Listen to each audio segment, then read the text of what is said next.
e não o que a gente queria, que é bem diferente.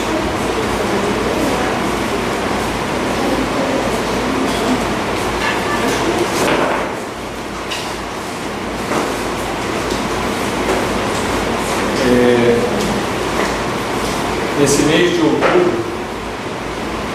nós temos duas datas que marcam bem para nós a doutrina espírita. A primeira, o começo do mês, 3 de outubro, nascimento de Hippolyte Léon Denis Guivaille, Allan Kardec. E durante a sua vida, em seu nascimento, ele teve a educação rigorosamente católica. Depois, aos seus 12, 13 anos que foi estudar com Pestalozzi, a sua educação foi baseada no protestantismo. E havia uma dúvida muito grande na cabeça do Sr. Hippolyte, que era a seguinte: por que essas religiões, tanto a católica como a protestante, falam de Jesus, se baseiam no Evangelho, se baseiam na Bíblia? Por que se odeiam? Por que brigam? Por que procuram uma destruir a outra? E ele carregava essa pergunta com ele. Em 18 de abril de 1857, nasceu Allan Kardec, que Hippolyte Léon Denis abandona o seu nome para a doutrina espírita e passa a usar o pseudônimo de Allan Kardec. E nessa mesma base, nessa mesma data, eu acredito que começou o mundo de regeneração.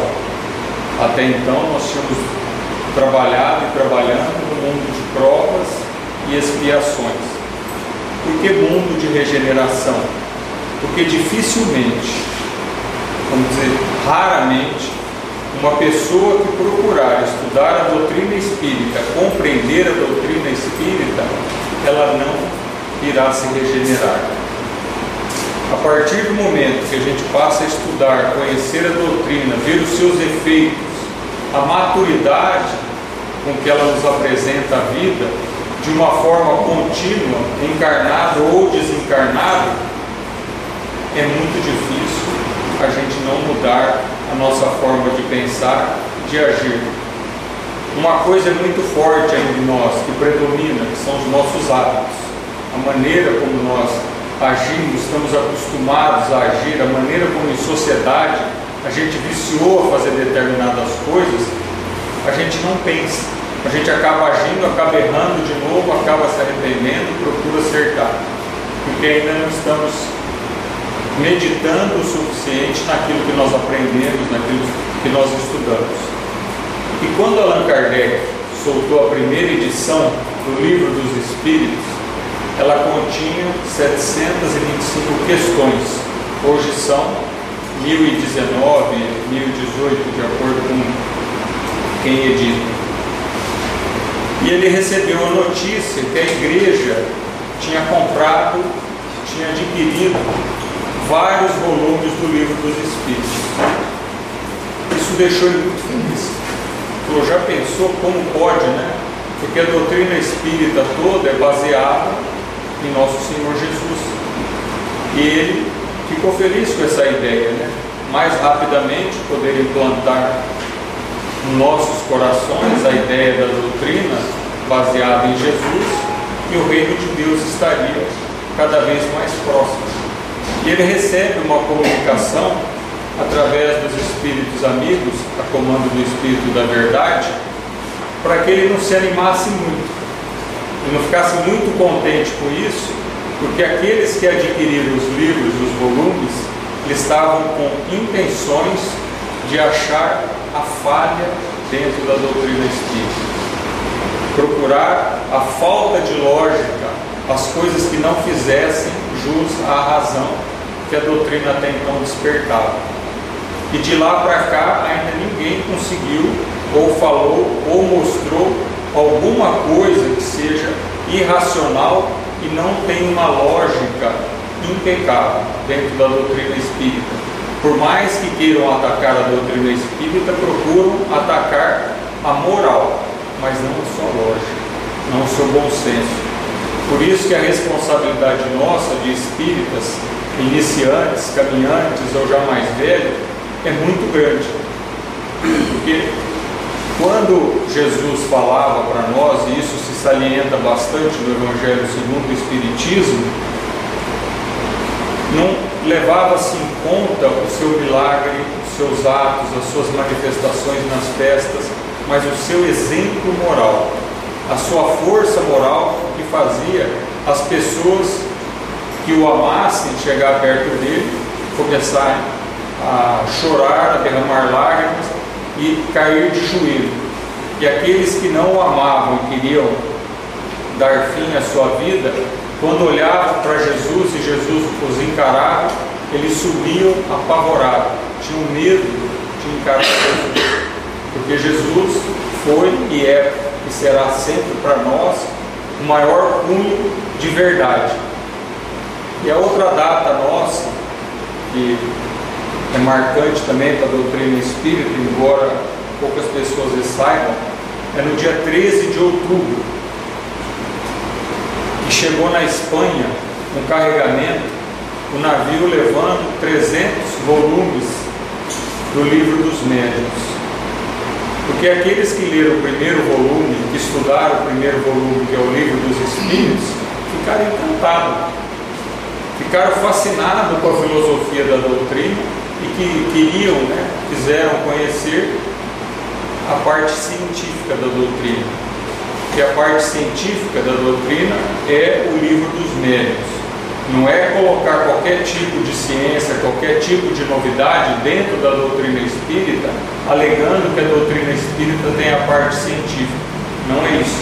A ciência da doutrina espírita é a que foi desenvolvida no Livro dos Médiuns, questões por questões, estudos por estudos, confrontações com o material arrumado, que também é um livro que traz toda a forma de comunicação que existe entre nós encarnados com os desencarnados, a afinidade que existe em cada um de nós com relação à mediunidade e a forma com que os espíritos se afinam e se comunicam.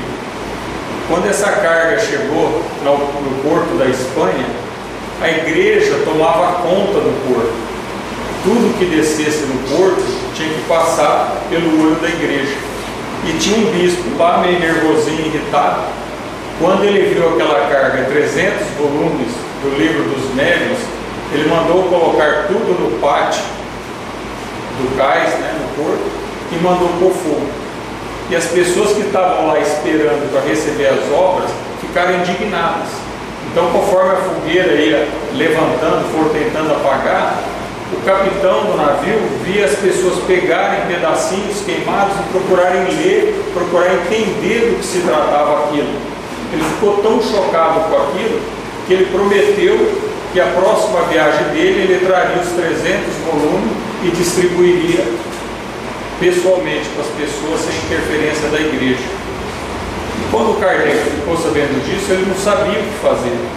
Os amigos mais afoitos, mais nervosinhos, mais por dentro da lei, falaram para ele que ele tinha o direito de exigir da igreja fazer com que ela pagasse esses 300 volumes. A lei permitia ele cobrar isso. E os espíritos o aconselharam a não entrar nesse tipo de briga, porque depois do contexto, a igreja tinha feito mais favor, mais benefício do que prejuízo à doutrina espírita. Porque qualquer um de nós que estivermos fazendo alguma coisa boa e tiver alguém nos criticando ou não, aceitando a nossa forma de agir e de ser, individualmente, sem ele saber, ele está fazendo uma propaganda muito maior do nosso trabalho do que ele pensa. Porque é um dado de pesquisa que quando a gente não gosta ou fica insatisfeito com alguma coisa, a gente conta para 20 pessoas. E quando a gente gosta muito de uma coisa, achar muito interessante, no máximo nós contamos para 5 pessoas. Então, se as pessoas criticarem ou falarem mal da doutrina ou dos espíritas, não se preocupe, porque isso vai criar no outro uma curiosidade. Mas se a forma de nós agirmos, fazermos as coisas, trabalharmos, sermos coerentes com a família, na rua, no trabalho, isso vai despertar nos outros uma curiosidade muito grande. Porque com o conhecimento que a doutrina espírita nos proporciona, nos traz, é para todos nós termos uma serenidade, uma calma, uma aceitação e uma esperança muito grande com relação ao futuro. Porque a doutrina não esconde nada de nós, nenhuma situação, nenhum problema. Eu chamo doutrina espírita, considero doutrina espírita Jesus, Kardec e toda a obra de Chico Xavier. Eu considero isso doutrina espírita, pela lucidez, pelo trabalho e pelo desinteresse sobre qualquer aspecto dessas três pessoas. A forma como trabalharam e se doaram em termos para a população, para as pessoas, para toda a terra, poucas pessoas conseguem trabalhar assim. Então, por isso, doutrina espírita para mim é isso. E lembrando Chico, tem um livro de 1983 que chama Entender Conversando. E o repórter que estava fazendo a entrevista com o Chico perguntou para ele se ele tinha alguma mensagem, algum dizer para o povo brasileiro, isso em 1983, que estava passando por um período de inflação, descontrole, de fome, de miséria, desemprego, em 1983. Se ele tinha algum conselho para dar. E o Chico fala: olha, eu noto que realmente o povo brasileiro está passando um momento delicado e difícil, mas também noto que nunca se gastou tanto, nunca se viajou tanto, nunca se fez tanta festa, nunca se gastou tanto em carnavais, nunca se teve tanto conforto e comodidade como a vida nos traz. O problema de administrar o governo em si, ou a nossa sociedade, faz parte das pessoas que são mais responsáveis. Eles vão, com as nossas preces, achar o seu caminho. Mas também da minha parte eu preciso lembrar que precisamos tomar mais cuidado com as nossas receitas e com os nossos gastos. Porque em qualquer época da vida, se nós não estivermos endividados, nós passaremos bem. Porque qual a renda que dá se juntar todas as pessoas num campo de futebol, numa decisão de jogo, o campo lotado? Se pedirmos para essas mesmas pessoas doarem esse dinheiro para alguma instituição em deficiência ou com falta de recursos, poucos irão doar. Então, a nossa evolução ainda faz com que a gente pague um pouco mais para termos prazer do que em auxílio ao nosso próximo. Quando Kardec lança o Evangelho segundo o Espiritismo, ele fala da necessidade de nós nos atermos à moral de Jesus, a forma como Jesus fazia as coisas ser destaque para nós.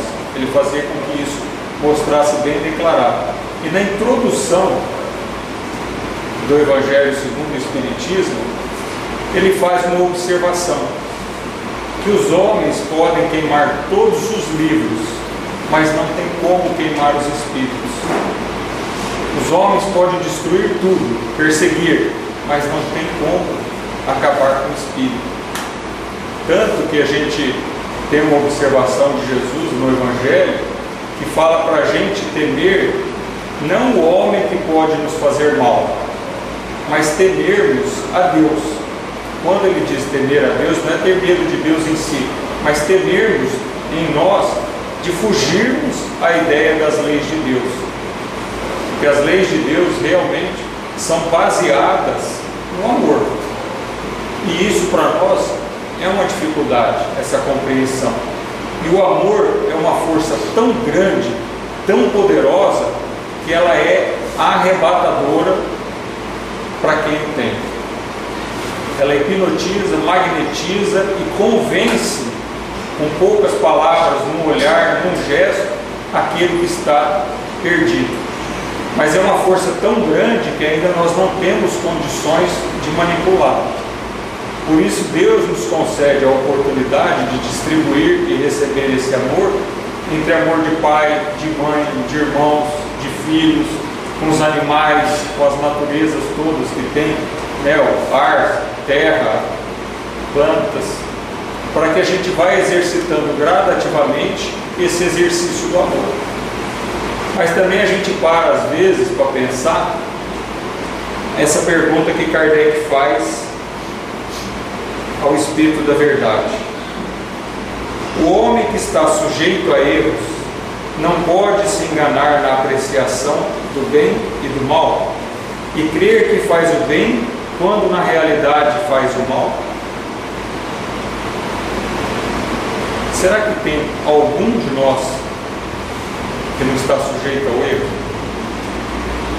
Será que tem algum de nós que não tem nenhuma vontadezinha de fazer uma besteirazinha, nem que for entrar meio quarteirão na contramão, correndo risco? Será que não tem nenhum de nós que tem vontade, a hora de abrir alguma mercadoria que tenha comprado, vir uma peça a mais? Ou a hora que formos pagar a nossa conta, que às vezes a gente acha que comprou com uma pichincha, a gente ainda chora um pouco mais o desconto, porque a pessoa já tem o preço dela, ela já deu o que ela possa dar.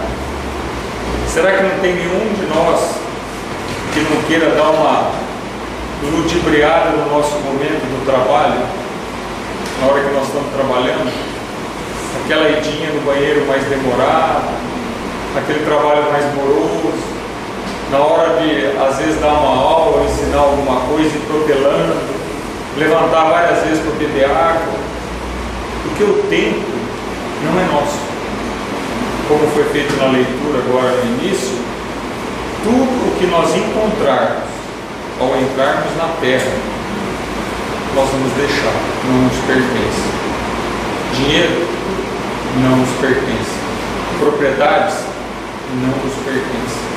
Porque Emmanuel fala também que a maior propriedade que você possa imaginar, ela não passa de uma tatuagem na face da terra. Porque qualquer propriedade, se não tiver o gasto constante da sua manutenção, por si só ela desmonta e faz voltar a natureza ao que era antes.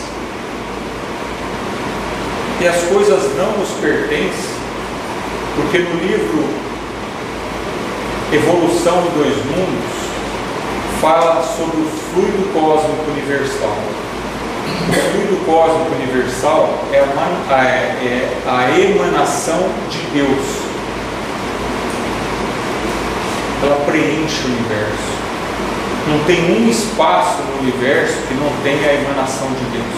As coisas materiais têm esse fluido cósmico universal, porque se não existisse para manter a forma, todas as coisas se deteriorariam. Então nós somos apenas usufrutuários. Deus nos criou com o objetivo da perfeição maior.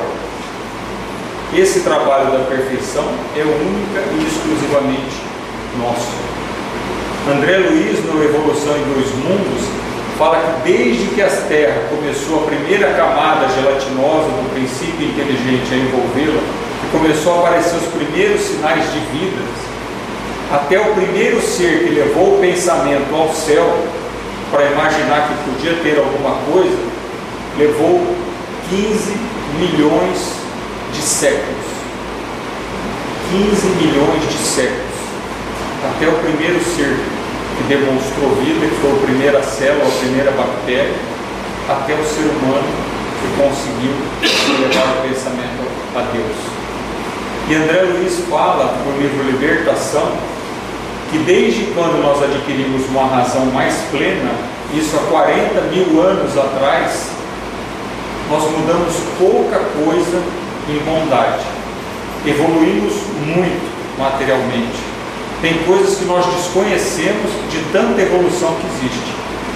Quando alguém ia poder imaginar que ia se criar robôs minúsculos, que a nanotecnologia de tão pequenininho que é um robozinho, que pudesse colocar dentro do ser humano e ele fazer o trabalho necessário? Quando poderia se imaginar isso? Quando alguém poderia imaginar que uma pessoa poderia conversar com a outra de um lado ao outro do planeta com um aparelho na mão? Se isso Deus nos permite a conhecer, dá para se lembrar quando o Chico estava escrevendo, psicografando o livro Ave Cristo, porque Chico via as cenas e ele ia psicografando. Porque Emmanuel disse para Chico que um dia ele demonstrou vontade de escrever romances. E Emmanuel falou para ele: olha, Chico, para escrever romance, você vai precisar ter uma profunda serenidade. Porque quem não se altera vendo uma novela que vê um criminoso, uma pessoa fazendo mal para outra? Quem não se altera num filme vendo as atitudes não muito boas de uma pessoa? E pessoalmente, quem tem a serenidade de ver uma pessoa agindo errado e deixar ela ser responsável pelos seus atos?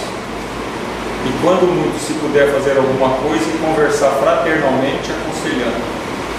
Então Emmanuel aconselhou ele ter uma profunda serenidade para poder escrever os romances. E o Chico disse que levou 4 anos para ele conseguir essa serenidade. E ele disse que um dia apareceu num dos quadros os soldados romanos levando Inácio, que mais tarde foi conhecido como Santo Inácio de Antioquia, para ele ser executado em Roma. E quando ele chega no portal de Roma, assim que ele vê a cidade, porque na época tinha um governador chamado Augusto, e a frase que ele deixou no seu reinado, no seu império, é que ele pegou uma cidade de tijolos e deixou uma cidade de mármore, de tanta riqueza que era Roma. Quando ele entrou em Roma e viu tudo, aquela construção, toda aquela paisagem, a beleza, tudo, ele começou a rir. E o soldado virou para ele e falou: ficou louco, o que eu estou te trazendo aqui, que nós vamos te executar e te matar, você começa a rir, você começa a achar a coisa mais maravilhosa do mundo. E ele responde aos soldados: se Deus permite ao homem, que é tão imperfeito, coisas tão maravilhosas, o que ele não vai reservar para aquele que tem o pensamento justo e o coração puro? Não dá para nós imaginarmos o que nos espera no plano espiritual. Mas uma coisa nós aprendemos com a doutrina espírita: o que nós ligarmos na terra, nós ligamos no plano espiritual. O que nós desligarmos na terra, nós desligamos no plano espiritual. E o primeiro passo para que a gente possa fazer essa ligação é através das preces. Porque através das preces nós chamamos para nós os bons espíritos que nos intuem, nos auxilia a ter bons pensamentos, mas as atitudes têm que ser nossas. Eles colaboram para que a gente veja o melhor caminho, mas o passo tem que ser nosso. E isso é tão interessante que às vezes a gente se habitua tanto a orar, a pedir, que a gente fala nas nossas preces assim: Senhor Jesus, amigos espirituais, meu Deus, ajuda aquela pessoa que está passando por dificuldade. Faz com que aquela pessoa evolua ou melhore, faz com que aquela pessoa tenha saúde. A gente costuma pedir assim em nossas preces. E Emmanuel dá um enfoque diferenciado para a gente entender a prece. Ele fala que nós deveríamos pedir em nossas preces a Deus, a Jesus, aos espíritos amigos, inspiração para o que a gente pudesse fazer para aquela pessoa que esteja passando problema. Inspiração para que a gente tivesse a tolerância suficiente até esperar aquela pessoa que está no nosso lado perturbando a nossa vida, teoricamente, ela se melhorar por gosto próprio. Pedir em nossas preces a inspiração no que nós podemos fazer para ajudar aquela pessoa a sair do problema dela. Porque a doutrina também nos fala que nós estamos acostumados a fazer a caridade de princípio, mas não conseguimos chegar no meio e muito menos no fim. No livro Opinião Espírita, fala que se nós conhecemos alguém e temos intenções de ajudar, nós precisamos ajudar essa pessoa até o momento que ela chegar para nós e falar: olha, a partir de hoje eu não preciso mais. Porque a gente começa a ajudar a pessoa, vê a pessoa no bar bebendo, vê a pessoa fumando, vê a pessoa gastando alguma coisa, isso nos deixa indignados, como se nós fôssemos donos do dinheiro. Nós não levamos nada. E aquele que souber administrar bem as coisas, seja o tempo, seja a inteligência, seja a beleza, seja o dinheiro, aquele que souber administrar bem as coisas, entra no contexto do que Jesus nos disse: aquele que tem, mais lhe será acrescentado, e aquele que não tem, também lhe será tirado o que tem. Então nós não precisamos ter medo de exercitar a bondade, de exercitar o amor, de exercitar a paciência, de exercitar a tolerância. É difícil? É, porque nós estamos habituados ainda a revidar por instinto. Nós não sabemos ainda exercitar a ideia de que se ele está ou ela está me agredindo, é porque ela está passando por algum problema. Porque a natureza nossa em evolução não foi feita para agressão. E todos nós que resolvemos agir através da agressão ou violência, nós estamos ainda mais situados na evolução perto dos animais do que perto dos anjos. Então toda a reação nossa faz com que a gente possa nos medir. Então Kardec pergunta ao Espírito da Verdade: o homem que está sujeito a erros não pode se enganar na apreciação do bem e do mal e crer que faz o bem quando na realidade faz o mal? Resposta: Jesus vos disse: vede o que quereríeis que se fizesse ou não se fizesse para vós. Tudo está nisso. Vós não vos enganareis. Quer medida melhor que isso? O que eu não quero que seja feito para mim, eu não faço para o outro. O que é diferente de falar assim: o que eu quero para mim, eu vou fazer para o outro. Porque às vezes a gente gosta de umas coisas meio atrapalhadas e o outro não gosta. Então o que eu não quero para mim, eu não devo fazer para o outro. Isso é uma lei baseada no amar-vos uns aos outros. Se eu amo alguém, eu amo meu semelhante, eu não vou fazer nada que possa prejudicá-lo. Não vou fazer nada que possa fazer com que ele perca o bem maior de todo ser humano, que é a esperança. Porque quando a gente perde a esperança, as coisas perdem o gosto, perde a vida, entramos em depressão, não sabemos para onde nós vamos sair. É porque nós deixamos a esperança morrer. E a esperança é uma herança de todo o espírito que somos nós, eternos. Porque o amanhã sempre vai ser melhor. Aparentemente ele será pior, materialmente falando, mas espiritualmente sempre o dia de amanhã será melhor se nós soubermos aceitar as provas que nos são oferecidas. Que pai, que mãe quer pôr um filho na escola, quer que o filho estude e não quer que ele faça a prova? Porque como nós vamos saber se a criança estudou ou não? Como nós vamos saber se ela está aprendendo? Se não tiver a prova. Nós pedimos em nossas preces a paciência. Como nós vamos saber se nós ganhamos ou não a paciência? Só aparecendo alguém muito chato perto. Só aparecendo pessoas, situações, motivos que faz com que a gente exploda a pele, fique ranzinza e magoado. Então nós não temos ainda paciência. E Emmanuel nos aconselha a testar a nossa paciência de uma maneira bem simples. Quando alguém nos perguntar alguma coisa, responder essa alguma coisa, se preciso for, até 5 vezes, na mesma tonalidade de voz, na mesma paciência e com a mesma explicação. Isso a gente consegue fazer bem em casa com um filho pequeno, não consegue? Imagina com um adulto que a gente não conhece. Não queremos fazer. Se nós levamos com toda a paciência de Jesus, dos construtores espirituais, 15 milhões de séculos para elevarmos o pensamento e descobrirmos Deus, não é possível que uma explicação nossa vá convencer alguma pessoa da vida espiritual. Vai convencer uma pessoa que a reencarnação existe. Vai convencer uma pessoa de o que ela está passando, as provas, as dificuldades, a perda dos entes queridos, faz parte das suas provas, da necessidade da sua evolução e da escolha sua própria. Mas eu não escolhi isso. Mas o que fizer para o outro, nós receberemos para nós. Onde prejudicarmos o outro, será a nossa vez. No livro 50 anos depois,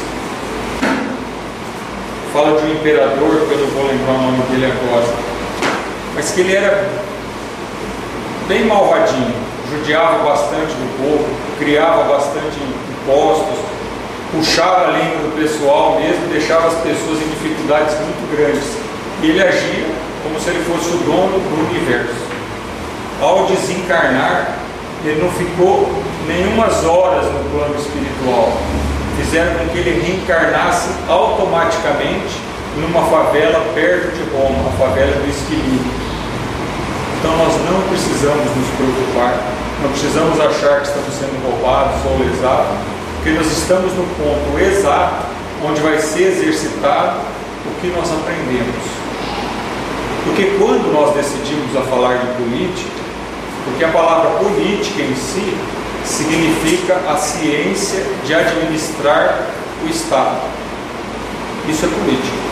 E quando a gente diz que vai falar de política, nós não falamos de política, porque nós não damos nenhuma ideia boa, nós não temos nenhum esquema formado, nenhum jeito de administrar melhor. Nós falamos mal do político. Do mesmo jeito que nós temos as nossas perturbações, ele tem as dele, e mais as nossas que vão em cima deles em pensamento infeliz. No livro Missionários da Luz, André Luiz escreve que aquela energia que nós doamos ou recebemos no momento do passe, ela é trabalhada por 3 fatores: a energia da natureza, a energia dos espíritos e a energia mais difícil de controle, que é a energia nossa humana. Essa é que vem mais poluída pelos nossos excessos de pensamento, de ingestão e tudo mais. Essa é que vem a mais poluída. Mas o passe precisa disso, a espiritualidade trabalha e aplica na pessoa.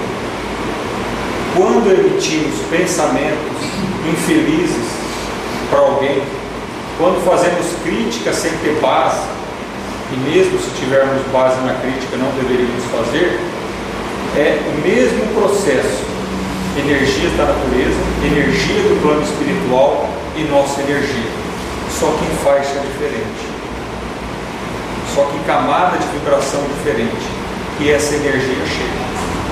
Essa energia contribui para a pessoa passar mais mal, ter mais dificuldades para pensar e raciocinar.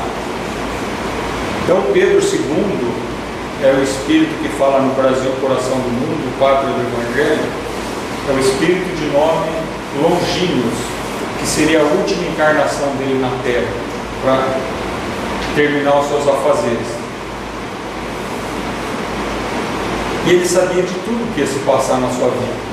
Mas antes de qualquer decisão que ele pudesse tomar ou precisasse tomar, ele buscava uma capelinha que existia dentro do palácio, fazia prece pedindo a Jesus a inspiração, e no momento da prece ele entrava num sono magnético e voltava com a elucidação do problema. Então a doutrina traz para nós, no material rico e vasto que ela tem, caminhos diversos para que a gente não volte a errar, ou procuremos errar menos. Caminhos que a gente nunca às vezes pensou que fosse possível, ela mostra para nós que é possível, é real e é palpável. Em nossas preces, se pedirmos coisas materiais, benefícios próprios e particulares, eles podem até chegar. Mas se pedirmos força moral, força de esperança, força de trabalho, essa nunca vai faltar. A lucidez torna-se maior. A vontade nossa de enfrentar os problemas é maior. Emmanuel fala que o desespero da maioria das pessoas é a preguiça agitada. Isso é real. Porque muitas das vezes nós não vamos adiando para fazer uma determinada coisa, a hora que acaba o prazo, o que a gente faz? Entra o desespero. Então acumulamos a preguiça o tempo inteiro e depois ficamos agitados. não sabemos para onde sair. A disciplina é a única coisa capaz de espantar de nós a preguiça. A luz é a única coisa capaz de espantar de nós as trevas. E o trabalho é a única coisa capaz de espantar as misérias. Que Jesus nos abençoe.